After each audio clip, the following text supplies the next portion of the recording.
Numri i të arrestuarve për vrasjen e 43 vjeçarit Edmund Hyka, i njohur si Mondi Mëhalla, ka shkuar në 3 pas arrestimit të ish ortakut të tij 32 vjeçarit Gino Ago dhe rojës së karburantit Xhaxhi Oil Kujtim Pisha. Policia ka vënë në pranga dhe 29 vjeçarin Nevzat Spaho nga Porrenjasi, i dyshuar si bashkëpunëtor në ngjarje. Mbi të rëndojnë akuzat e vrasjes me paramendim në bashkëpunim dhe armbajtje pa leje. Autoritetet policore kanë dhënë detaje të plota mbi mënyrën se si Spaho ka bashkëvepruar me grupin duke cilësuar hetimin në një fazë hermetike, ndërsa po verifikojnë pistat e ndryshimeve për motive duke përfshirë konflikte biznesi dhe prishjen e mundshme të pazareve të drogës. Spaho ka precedent penal duke përfshirë tentativë vrasje, shtrëngim me anë të kanosjes, armbajtje pa leje dhe dhunë, përfshirë në një rast në vitin 2022. Kur kërcënoi një person për një shumë prej 3.000 eurosh në një incident në vitin 2016 ku 2 persona u plagosën nga përleshje me thika. Ngjarja ndodhi mbrëmjen e 30 nëntorit ku Mëhalla u qellua sapo doli nga zyra e tij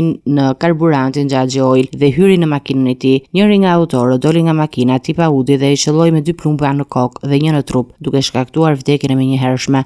Më pas, autorët u larguan drejt Librazhit dhe doqën automjetin në Mirak, brenda së cilës u gjet pistoleta Beretta e përdorur në krim. Të dhënat e hetimit tregojnë se Mëhalla dhe Ago kanë pasur më parë marrëdhënie biznesi. Mëhalla i kishte shitur Agos një kompani në mars të vitit 2023 dhe më vonë kishte themeluar Eltax SHPK, të njëjtin objekt aktiviteti që më parë ishte reklamuar nga Ago. Policia vazhdon kërkimet për 2 autorët, Marcelo Arani dhe Armando Cola, të dyshuar si ekzekutor të ngjarjes.